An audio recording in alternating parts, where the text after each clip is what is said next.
what I learned about fixing my thumbnails on YouTube, how these small changes really gave me big results. And if you're a small channel, trust me, I get it. And this channel here is really dedicated to helping small YouTubers like us take their game to the next level. When I started actually paying attention to my thumbnails, I didn't really expect much. But a few days later, my views doubled and then they tripled. Not thousands, but from 13 to 100, from 20 to 80. Those are small, subtle shifts, but they really do matter because when you're a creator with a full-time job, you're going to take almost every single victory and call these small, subtle victories something powerful that can be repeated time and time again as I continue to create videos because I'm trying to build a channel and I have a limited amount of time just like you. So let me show you what I did, what changed, and what you can do too without burning out doing your YouTube channel. So I have a screen back here that says Bigfoot, the hide and seek champion. I threw this up here in part because it really does speak to some of the struggles that young YouTube channels have. The fact is that views, that likes, that subscribers can come and they can go. It's almost like baseball, where a baseball batter can really get into a streak, go on a 3, 4, 5 game hit streak, and then almost feel as though they're getting ghosted for the next 4 or 5 games. I get it. I've been there. And with one of the channels I'm starting right now, I'm seeing this all over again because YouTube can be quite nuanced and it can present some challenges, particularly when you're a small channel just like us. Hi, I'm Brian. I'm documenting what it really takes to build a YouTube channel after 40. This isn't a guru video. It really comes out to be more like a journal. So if you're growing slow but showing up, you're in the right place because today and tomorrow we're going to continue to deliver content that matters and helps people like us take their game to the next level.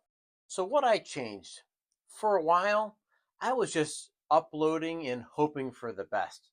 But once I started tweaking my thumbnails, clear titles, more contrast, split faces, tensions, emotions, it all started clicking just a little bit better. One video went from 13 to over 200 views just in 2 days. Another video started climbing from 13 over 100. And I call those victories because being successful on YouTube, everybody tends to look for the home run pitch. They're looking for the knockout punch.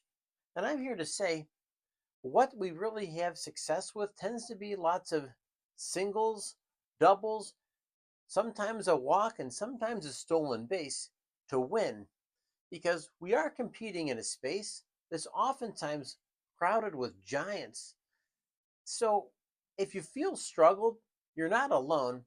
And maybe most of all, it's not your fault because I found that slow and steady really does win the race, and you still will get your grand slams, you still will get your home runs. But a game that's consistent is going to be a game that wins on YouTube.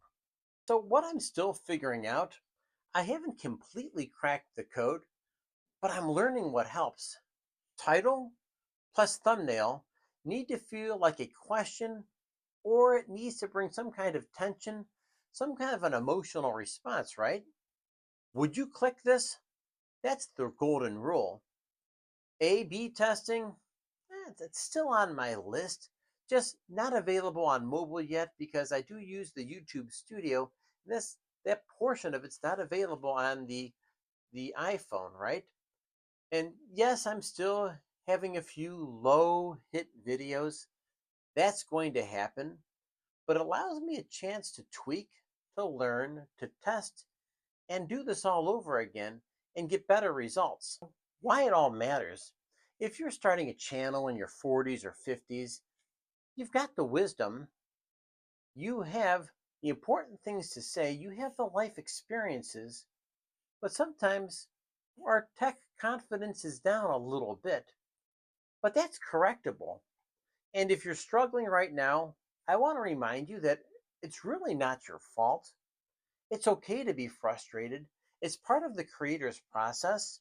And I'll remind you that you test an idea and make sure that you have a feedback loop that allows you to stop and think about what went right, what went wrong, and equally as important, how can you get better? When you address things that way, you really can't go wrong. And without that, you're rarely going to get it right. Your hole in ones, your home run pitch, your touchdowns will happen, but chances are your day to day operations are what matters most on YouTube, particularly if you're a small creator trying to make headways into a pace that can be really, really daunting. So, my final thoughts are if you're building slow, keep going. Consistency. Remember, the tortoise versus the hare, it's slow, consistent iterations is really what wins the race. If you could do this for 15 to 20 minutes a day, that's all that we're really asking. I have a whole video reel about setting up the habits that help people become more successful on YouTube. Your thumbnails, they probably need work. Mine still do, and I've been at this for years. Try one change at a time. You'll be amazed how far you can go with a whole bunch of 1% improvements. And sometimes making a 1% improvement every single day, after 20, 30 days, you're like 100% better than you were before. It's absolutely amazing how important 1%, the law of marginal gains, really matters when it comes to your YouTube channel. Drop a comment, hit like, hit subscribe because I like working with you and I really do like this community. I have so many people sending me questions about their channel. I will help you out as much as possible, and together we can start great YouTube channels. Don't forget, every single day, no matter what you do, find something to celebrate on that channel, and amazing things will continue to happen. Have a great day.